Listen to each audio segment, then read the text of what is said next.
If you've heard of Jane Addams, it was probably in one of two contexts: her social reform work and her apparently haunted community house, Hull House. Or maybe you haven't heard of her at all.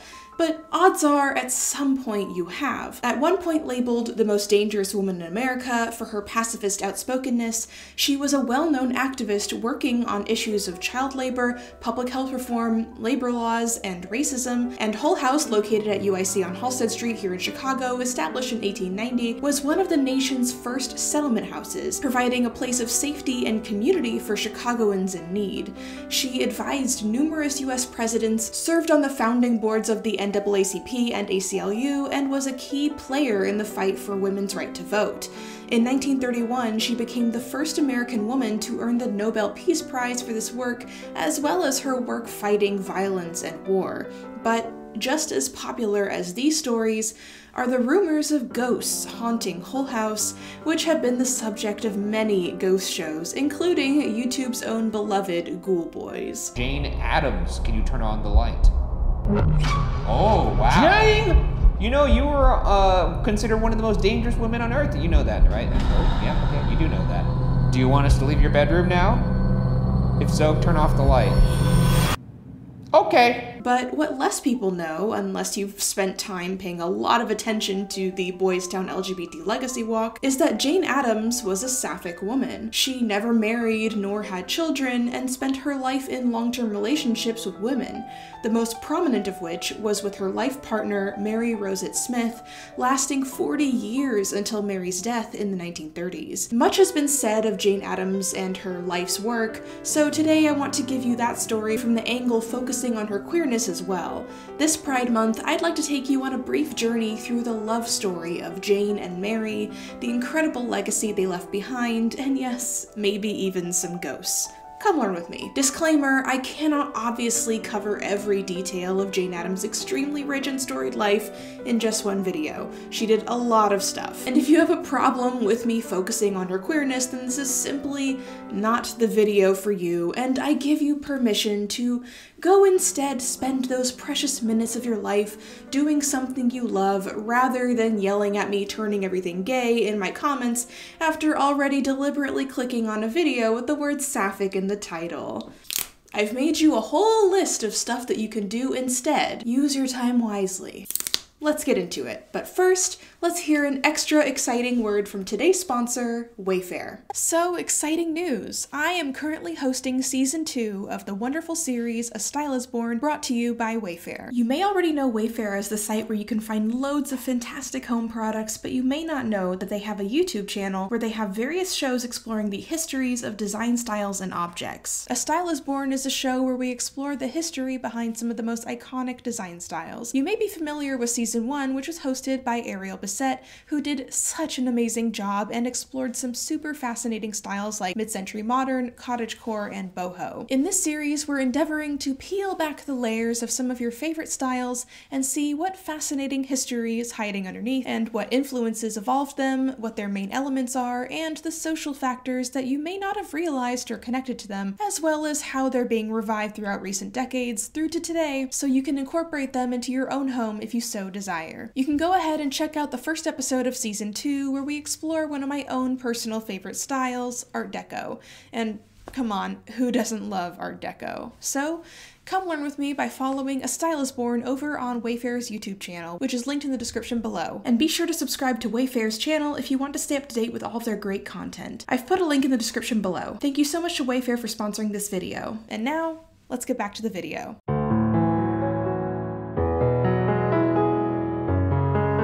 Jane Addams was born in Cedarville, Illinois on September 6, 1860. Her early life was riddled with traumatic loss. When Jane was 2, her mother Sarah passed away. When she was 6, her sister died too. At 16, a family servant named Polly passed away, and then when Jane was 20, she lost her father. Loss after loss after loss made a huge impression on young Jane, making her immensely afraid of the power of death. Rather than it leading her to despair, she instead channeled that fear into a mission to create meaning out of life. After all, an eagerness to question things was strong inside her from birth. Although raised evangelical Christian, she found that she didn't really understand how many of these teachings made any sense, and her father encouraged her to keep up her urge to ask questions and be honest with herself. To an extent. More than a fear of going to hell herself, these experiences with the church gave her an even stronger fear for the well-being of others and an urge to find solutions. As she made her way through adolescence, she determined that she wanted to be a social reformer as a career and became a supporter of anti-racist politics through her readings. First, she put her ideas into practice by providing medical care to poor families. Then she did something even more daring. She became a college girl at a time when hardly any women surpassed a high school education. She was determined to attend the newly opened Smith College in Massachusetts, but was firmly denied by her father and instead attended the much less glamorous Rockford Female Seminary in 1877. Jane was furious and resented it the entire time, especially the fact that the school was evangelical and intended its students to become missionaries. Having never actually been baptized and converted, with no intentions to do so just yet, Jane was not the school's favorite person. She was constantly berated to convert, but stayed steadfast in her comparably deist beliefs. Rather than the experience tearing her down, though, she actually found it useful. She saw it as years of moral training, teaching her how to hold strength in what she believed in, even if it went against the grain. And a lot of her beliefs went against the grain. But it was also at Rockford Seminary that Jane met Ellen Gates Starr, who would go on to be, according to some sources, her first long-term partner and lifelong friend. A difficult and painful back surgery after graduation left her with much time to think about her life, and she wrote frequently to Ellen about her thoughts and dreams, her determination to do something great. While on a trip to London, she saw for the first time the reality of horrific urban poverty. It shook her to her core, making her completely dissociate in despair, writing later of her feeling that she personally had failed these people, even though she was only a visitor with no connection to their suffering. It was all the same to Jane, though. It made her more determined to seek social change. After much deliberation, Jane eventually got baptized, but this time on her own terms, and through a church that could accommodate her beliefs. In another move of self-actualization, Jane rejected the second marriage proposal from a man that she'd received from her stepbrother, George. After the rejection, George became mentally unstable, and Jane's temperamental stepmother, Anna, blamed it all on Jane, giving her the final push to abandon her stepfamily's pressures and move forward with her life. Together with Ellen, the two made plans to move to Chicago and start up a settlement house to build a community and support the needy. Young people with the means would live and pay rent in the house and build interpersonal ties while providing local charity labor and support. Chicago was the perfect place to put this experiment to the test as a center of American factory industrialization and immigrant struggles. Finally, with a partner and a solidified purpose, Jane bloomed under her determination to make the settlement house a reality. Luckily, they found a perfect house in the 19th Ward in what is now today the University Village area, built by Charles Hull, who had recently passed away. It needed some fixing up, but in all, it was perfect. The Hull House dream was in motion. Hull House is not haunted. Okay, no, seriously, Hull House has no actual history of violence or suffering to warrant its deeply haunted reputation, which honestly came about naturally because every super old building in Chicago has ghost rumors. This city loves a good legend, I don't know what to tell you. Hull House was first built in 1856 by Charles J. Hull as a summer home. Due to its location then on the outskirts of the city, Hull House luckily survived the Chicago Fire of 1871. Okay, I'll stop doing the Ryan voice now, sorry. Anyway, there are only two notable deaths associated with Hull House. Charles Hull's wife Millicent passed away from illness there in 1860, and a woman named Irene Donner was shot by her ex-fiance somewhere outside, like not even in the building. But still, people reporting seeing ghosts in Hull House goes back even to when Jane Addams was there. Apparently, Millicent Hull appears as the Lady in White, but doesn't actually do anything, just hangs out, I guess. There's also ghostly child apparitions that run around, and even an alleged portal to hell in the courtyard, which is actually just an old well, because anytime anyone sees an old well, they're like, ooh, that's a portal to hell, alright. If I know one thing about holes, it's that they all go to hell. The devil lives in all holes, you can quote me on that. There's also, famously, the devil baby. First name Devil, last name Baby. Jane Addams wrote in 1916, "The knowledge of the existence of the devil baby burst upon the residents of Hull House one day when 3 Italian women, with an excited rush through the door, demanded that he be shown to them. No amount of denial convinced them that he was not there, for they knew exactly what he was like. With his cloven hooves, his pointed ears, and diminutive tail, moreover, the devil baby had been able to speak as soon as he was born, and was most shockingly profane. Through 6 weeks, as I went about Hull House, I would hear a voice at the telephone, repeating for the 100th time that day, 'No, there is no such baby. No, we never had it here. No, he couldn't have seen it for 50 cents. We didn't send it anywhere because we never had it.' I don't mean to say that your sister-in-law lied, but there must be some mistake.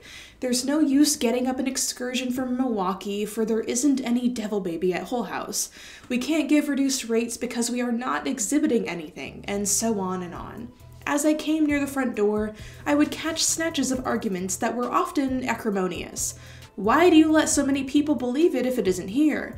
We have taken 3 lines of cars to come, and we have as much right to see it as anybody else. This is a pretty big place, of course you could hide it easily enough." Imagine if one day 3 random Italian ladies showed up at your house demanding to see a demonic baby, and then for almost 2 months after, the whole city starts showing up saying the exact same thing. Like, literally, that's what happened.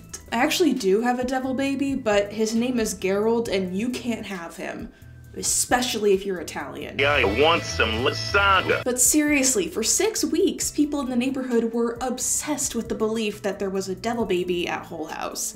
Jane herself believed the story was being used as a tool for local women and grandmothers to reassert some sort of agency in their homes. Long story, she wrote a whole book about it and everything. Because of course she did. She wrote like over 12 books in her lifetime and even more essays. But still today, the legends of ghosts and spooky hooved babies at Hull House persist, and honestly, more power to it, I think. As long as it gets the museum funding, I don't mind. Same stance I have with the Winchester Mystery House. I don't care what urban legends a museum has to blow up if it makes them money to keep things running and taken care of. The Hull House gift shop had a lot of really cool stuff in there, but I'm especially excited about these like reproduction participatory badges. I just want to be a part of something.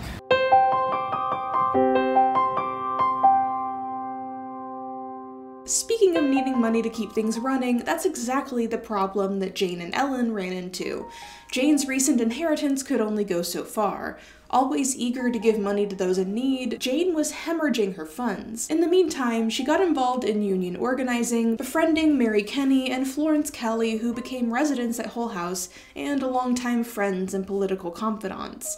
Hull House saw a strengthened community that was hard to grasp in many other settlement houses. Jane's biographer Louise Knight writes, "The settlement houses offered women a chance to be a part of an exciting new social movement and to lead a life that was both independent and centered on a community. By 1910, although most settlement houses were co-ed, 3/4 of all residents and 3/4 of head residents were women." In 1893, the World's Columbian Exposition in Chicago brought about 20 million people to the city, and Hull House's smartly scheduled programming and recent new facilities made it and Jane internationally famous. Hull House by the 1930s had an art gallery, a gym, medical kitchen, coffee shop, club rooms, music school, theater, juvenile protective association, immigrants protective league, nursery, and several courtyard areas. It's really interesting to me that how now a lot of the grounds that used to be the Hull House area is the UIC student residences, which I feel like Jane Addams would be really happy about. Never mind, maybe she actually wouldn't like it so much. By the time of the World's Fair, Jane and Ellen had drifted apart, though they did remain lifelong friends. Ellen later, as she literally said, fell in love with a woman named Mary Allen, and Jane found a Mary of her own, Mary Rozet Smith, 9 years Jane's junior and the daughter of a wealthy family. They'd already known each other for a few years since Mary had been one of Hull House's earliest volunteers. Unlike Ellen, Mary was soft-hearted and had no temper whatsoever, a more equal match for Jane, who, as Ellen once wrote, would admire the curve of the devil's tail if she saw him coming down the street. Jane and Mary would remain dedicated partners for the next 40 years until Mary's death did them part. They really and truly considered themselves to be essentially a married couple. Of course, in this time period, the term for their relationship was a Boston marriage. Jane's letters to Mary, which we have a number of archived post-1901, sign off with extremely telling terms of endearment that she never afforded anyone else, especially not with the same tone. She wrote, "Always, forever, and unchangingly yours. Constant love and devotion to you, dear. I am always yours. Wherever you are, a larger chunk of my heart, and at present most of my mind as well, is with you, and I am always devotedly yours. You must know, dear, how I long for you all the time, and especially during the last 3 weeks. There is reason in the habit of married folk keeping together. Forever yours." Yep, there it is, calling each other married. "Your letters are the most cheerful things that I have, and you must know that I am mightily empty-hearted without you. Bless you, dear one, I am homesick for you all the time, always yours. Do write to me, dear one, and know that if I am rushed to write, that I am never too rushed to be conscious of you and our affection." And one of my personal favorites, "I am moved to send you some fresh-picked violets. Did you ever think I'd be so sentimental? But I am about you, dear." I love this one because violets are historically a flower representing lesbians. She even wrote Mary this beautiful love poem, so just sit with me for a moment to give it a listen. The mine and thine of wedded folk is often quite confusing, and sometimes when they use the ours, it sounds almost amusing. But you and I may well defy both married folk and single to do as well as we have done, the mine and thine to mingle. Another poem that Jane wrote to Mary on her birthday in 1900 reminisced on her sadness growing up, quote, "Because there was no Mary Smith to lighten all my woes, and that now, with Mary Smith beside me, no woes betide me." It's just so touching. They wrote to each other every day that they were apart, sometimes multiple times a day. They lived together wherever they were and slept in the same bed. How wonderful is it that we still have these little pieces of the relationship like this, especially from this time period? It makes me so happy, even still knowing how much is lost. Getting a little emotional being in here. It's not often you have these places preserved so openly. There she is. There are many, as always, people who will argue that we can't call them sapphic or lesbians, or say that they were partners because we don't know if they had sex or not. I've said it before, and I'll always say it. Whether or not a couple has sex or sees sex as necessary to the relationship is completely irrelevant to one's queerness. When it comes to analyzing historical relationships like this, I personally follow Lillian Faderman's definition. A historically lesbian relationship is a relationship in which two women's strongest emotions and affections are directed towards each other. Sexual contact may be part of the relationship to a greater or lesser degree, or it may be entirely absent. This way of looking at it, I think, is the most accurate way to accommodate the ever-shifting ways that humans look at sexuality over the course of time. And as I always explain, there are two equally valid ways to look at queer history. There's queer history where the lives and actions of people of the past were considered queer in the historical context, and there's queer history that may not have been considered queer the same way we do today, but nevertheless reflects modern experiences with queerness and therefore mirrors us today, offering us a common experience with the past and challenging modern constructs. Both are valid and necessary. So when you hear me calling people of the past various LGBTQI terms, when those terms or ideas may not have existed in their time period yet, That is me referring to a historical mirrored experience. It is not me assigning a context where it didn't exist. Eleanor Stebner writes in The Women of Hull House, A Study in Spirituality, Vocation, and Friendship, if Smith and Addams were alive today and shared a relationship similar to that which they shared 100 years ago, they would be understood as lesbian. Furthermore, they would probably have to identify themselves as such to the larger society and would encounter discrimination because of their mutual love and shared life. Whew. When the economy crashed at the turn of the century, Jane sought to tackle the suffering of the working class by transforming part of Hull House into a homeless shelter, and by 1895, Jane's political activism was so well known that she was eagerly pulled into the women's suffrage movement. Of course, this totally tracks for a number of reasons, but also the women's suffrage movement was filled with Sapphic couples. Some of these women chose to be together for political reasons, others out of romantic or sexual love, or both, but for real, women's suffrage was a massively queer operation. Mary and Jane fit in perfectly. Was her activism always a hit? No, God, of course not, no. I don't think there's any Victorian or Edwardian activist who hit it right every single time, especially not a wealthy white woman. For example, one of Jane's inexplicable hyperfixations was the scourge of dancing halls. Basically, dancing halls were the Victorian and Edwardian equivalent to today's nightclubs. Men and women of essentially any social standing could go there to dance, flirt, drink, mingle, and find hookups. And of course, with new and wild things the young people are doing, these dance halls stoked the innate fears of the wealthy white people who saw them as a moral threat. Think pieces flew like mad about how dance halls are full of men waiting to lure innocent women into prostitution, a factor of the widespread fear of something called white slavery, which I've talked about in previous videos. Another factor in this was the dances happening at these halls. Many of these dances, like the turkey trot, which was condemned by the Vatican, and the grizzly bear, were not only faster and more physically close than the traditional proper ballroom dances, but a vital factor is that many of these tough dances, as they were called, were directly inspired by or straight up pulled from dances of the Black community. So there's a whole other race layer to this as well. White young people, tough dancing was seen as a threat not only to properness, but also to racist ideas against race fixing.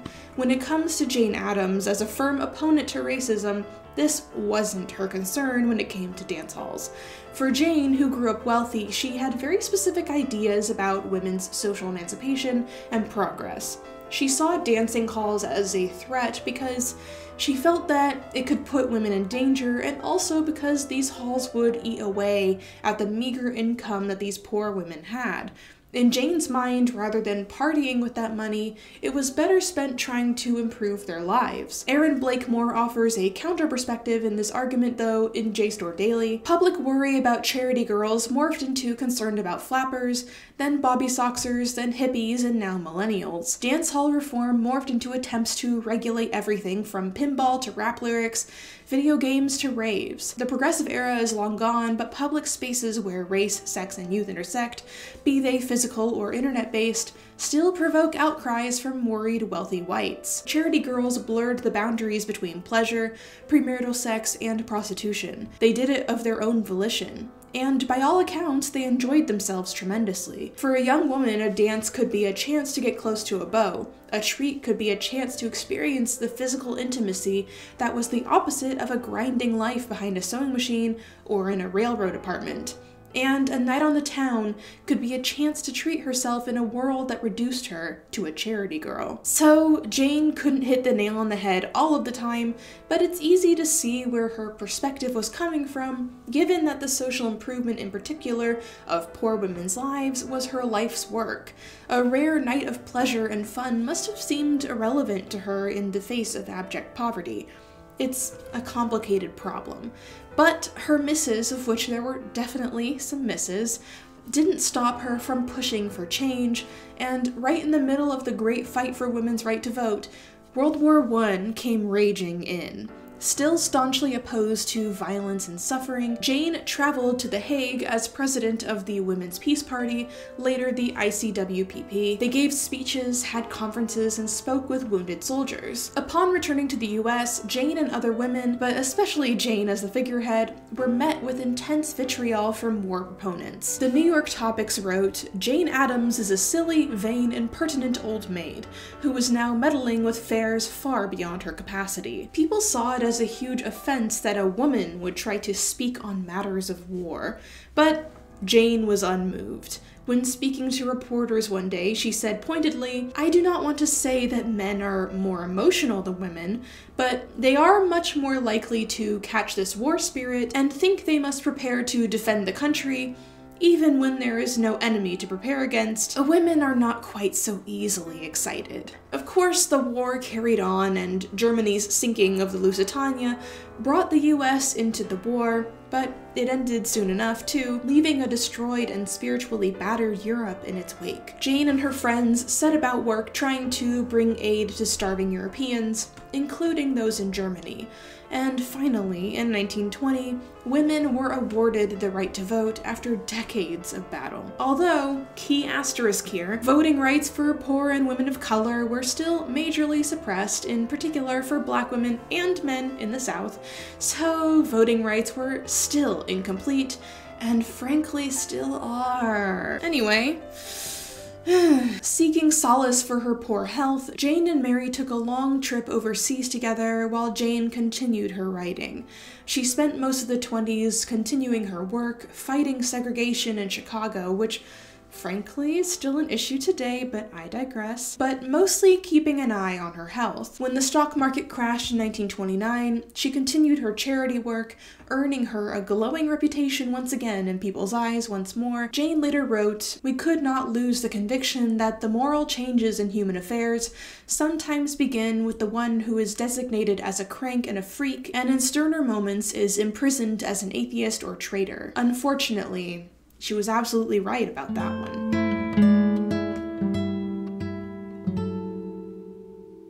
When the Nobel Peace Prize Committee announced that Jane had won the award, she was in the hospital in Baltimore. Of course, she had been nominated numerous times before, but she finally actually won this time. She donated the prize money to WILPF. As an anti-materialist, she saw no use for it herself and wanted it to do good. But Jane's innate fear of death would return to her eventually, and in 1934 it did. Jane had a heart attack, which she had already had a number of them, and was recovering when Mary contracted a cold, then bronchitis, then pneumonia.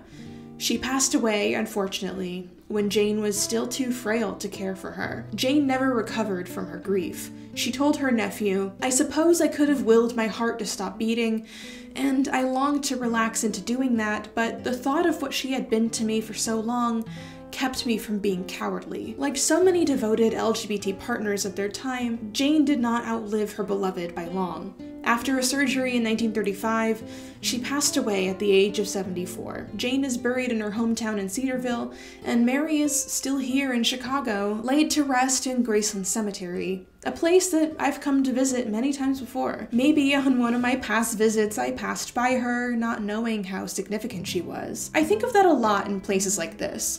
All of these rich, untold stories. Maybe there's someone else here that I have yet to research. Maybe there's more queer folks buried here when their partners rest miles away. Not everyone is as lucky as Claude Gahan and Marcel Moore, or Maud Addams and Louise Boynton, to spend eternity next to the loved one that they had to keep secret in life. To this day, I still haven't managed to specifically locate Charles Beach. Although, I think I did maybe finally figure out where he is.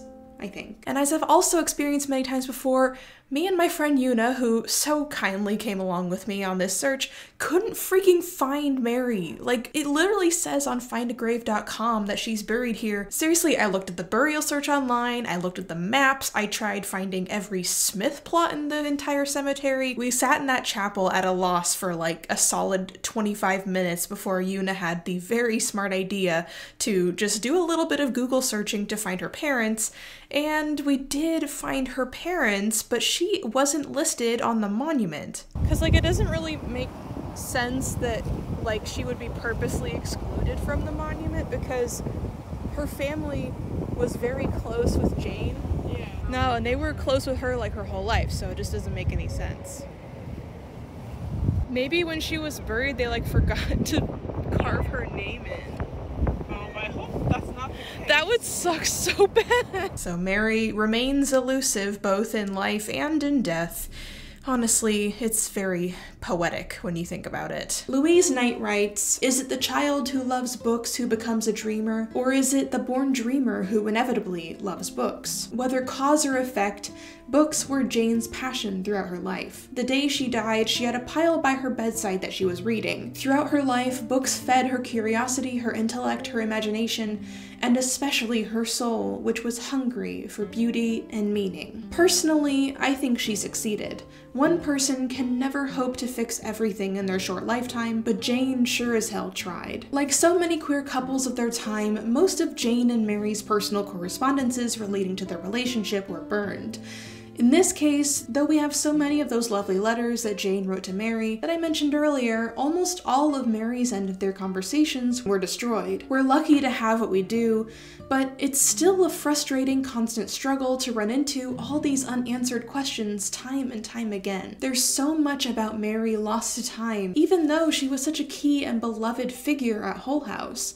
We'll also never know if it was Jane's decision to burn the letters or Mary's. The Jane Addams Papers Project contributor Stacy Lynn theorizes that it was Jane, but Louise Knight brings up a good point in the comments. It was indeed a historical trend in this period to return a person's letters to them before death, so it's possible that Jane returned the letters to Mary, and Mary, always the more private of the two, chose to take her words with her to the grave. I suppose it makes sense considering how much Jane did permit us to see. Her words of endearment, her poetry, her commitment to this woman that she spent 4 decades with. Even just having as much as that is a gift to Sapphic history. Jane Addams left us with many, many things, lots of them grand and wonderful, some of them questionable, but this Pride Month, as a lesbian and as a Chicagoan, I'm thankful for what she left behind. Thank you for learning with me about Jane Addams and her partner Mary Rozet Smith. I hope you all are having a wonderful and safe Pride Month and taking extra good care of your trans friends and loved ones. Enjoy yourself in the modern dance halls, even if Jane Addams wouldn't approve of it. And don't forget to check out the first episode over on the Wayfair YouTube channel and learn about Art Deco with me. Link below to that. Please let me know if you watch it. Me and my team have been having a blast making this series for you. So until next month, wash thy hands, wear thy mask, and do a little good for your local community this week.